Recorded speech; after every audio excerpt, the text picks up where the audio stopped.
नमस्कार दोस्तों, आज है 10 दिसंबर और दिन बुधवार है। आज के फटाफट न्यूज में आपका स्वागत है। तो चलिए शुरू करते हैं, लेकिन उससे पहले हमारे वीडियो को लाइक करके चैनल को सब्सक्राइब कर लीजिए। तो चलिए शुरू करते हैं। पीएम मोदी ने लोकसभा में वंदे मातरम पर चर्चा के दौरान कहा, कांग्रेस ने वंदे भारत के टुकड़े किए। ये उनका तुष्टीकरण की राजनीति को साधने का तरीका था, इसलिए कांग्रेस को एक दिन भारत के बंटवारे के लिए भी झुकना पड़ा था। वहीं अखिलेश यादव ने कहा कि भाजपा लोग हर बात का श्रेय लेना चाहते हैं, जो महापुरुष इनके नहीं हैं, ये उन्हें भी कब्जाने की कोशिश करते हैं। इनकी बातों से लगता है कि वंदे मातरम इन्हीं का बनाया हुआ गीत है। वहीं भारत को कॉमनवेल्थ गेम्स 2030 की मेजबानी मिली है और साथ ही ओलंपिक 2036 की दावेदारी भी पेश की है। इस कड़ी में अभी से बिहार में तैयारी शुरू हो गई है। पटना में अब ओलंपिक की राह आसान होगी। पाटलिपुत्रा स्पोर्ट्स कॉम्प्लेक्स में 20 करोड़ की लागत से मोड़ो ट्रैक बनाया जाएगा। यह देश का तीसरा और बिहार का पहला मोड़ो ट्रैक होगा। पुराने पड़ चुके सिंथेटिक ट्रैक को रेनोवेट किया जाएगा। बिहार राज्य खेल प्राधिकरण ने प्रस्ताव तैयार कर खेल विभाग को भेज दिया है। वहीं तेजस्वी रफ्तार, राजधानी सासाराम और वंदे भारत जैसी टेक्नोलॉजी इसी महीने से पटना नई दिल्ली के बीच वह ट्रेन चलने जा रही है जिसका लोग लंबे सालों से इंतजार कर रहे हैं। यह है वंदे भारत स्लीपर ट्रेन। यह 160 किलोमीटर प्रति घंटा की रफ्तार से दौड़ रही है। तब भी कप में रखी चाय नहीं छलकेगी। यात्रियों को लग्जरी होटल से आराम मिलेगा। नहाने के लिए गर्म पानी और टच फ्री टॉयलेट जैसी कई खास सुविधाएं होगी।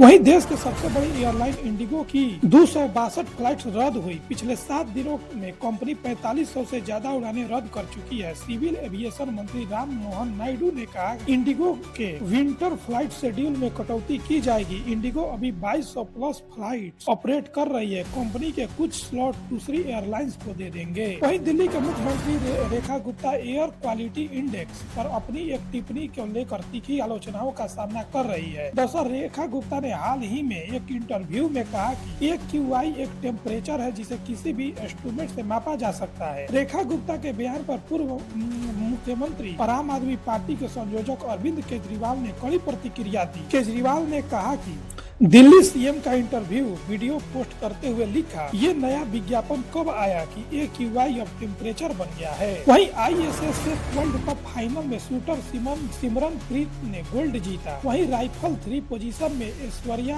प्रताप सिंह ने सिल्वर जीता है। वहीं भारत ने शंघाई में अपनी ट्रोलिंग शुरू की। चीन ने भारतीय राजदूत प्रदीप कुमार रावत को इसका उद्घाटन किया। चीन में ये भारत का पहला बिजनेस हब है। वहीं अमेरिका की राजनीति मामलों में अंडर सेक्रेटरी एलिसन हुबकर 5 दिवसीय यात्रा पर भारत आई है। वे इस दौरान इसरो भी जाएंगी। वहीं लैंडो नॉरिस ने फार्मूला 1 रेस का वर्ल्ड चैंपियन का खिताब जीता है। नॉरिस 2020 में लुइस हैमिल्टन के बाद खिताब जीतने वाले दूसरे ब्रिटिश ड्राइवर हैं। वहीं अमेरिकी राष्ट्रपति डोनाल्ड ट्रंप ने कहा कि अमेरिका भारत से आने वाले चावल, अंडा और कनाडा से आने वाले खाद्य पर एक्स्ट्रा टैरिफ लगाने पर विचार कर रहा है। उनका कहना है कि दूसरे देशों से आने वाले सस्ता सामान अमेरिकी किसानों को नुकसान पहुँचा रहा है। ट्रंप ने यह बात व्हाइट हाउस में उसी समय कही जब वे किसानों के लिए नई आर्थिक मदद की घोषणा कर रहे थे। वहीं रूस के राष्ट्रपति व्लादिमीर पुतिन के बाद अब यूक्रेन के राष्ट्रपति व्लादिमीर जेलेंस्की अगले महीने भारत के दौरे पर आ सकते हैं। हालांकि अभी तारीखों का ऐलान नहीं हुआ है। जेलेंस्की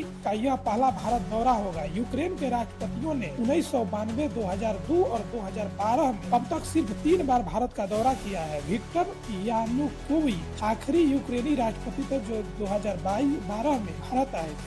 मीडिया के रिपोर्ट्स के मुताबिक भारत रूस और यूक्रेन के बीच संतुलन बनाए रखना चाहता है। 2024 में भी भारत ने ऐसा ही किया था। पीएम मोदी अपने मॉस्को गए पुतिन से मिले थे और कुछ ही हफ्तों के बाद कीव जाकर जेलेंस्की से मिले थे। वहीं पाकिस्तान के नए chief of defence forces CDF बने फील्ड मार्शल असीम मुनीर ने अपना पद संभाला और रावलपिंडी के GHQ में हुए कार्यक्रम में उन्हें गार्ड ऑफ ऑनर का ऑनर दिया गया। अपने भाषण में उन्होंने कहा कि अगर भविष्य में पाकिस्तान पर कोई हमला होता है तो पाकिस्तान का रिस्पांस पहले से भी ज्यादा तेज और कड़ा होगा। उन्होंने भारत को चेतावनी देते हुए कहा कि भारत किसी गलतफहमी में न रहे। मुनीर ने कहा कि मॉडर्न युद्ध अब cyber space, electromagnetic space, space information व AI और क्वांटम कंप्यूटिंग जैसे नए क्षेत्रों तक बढ़ गया है। फोर्सेज को आधुनिक चुनौतियों के मुताबिक खुद को ढालना जरूरी है।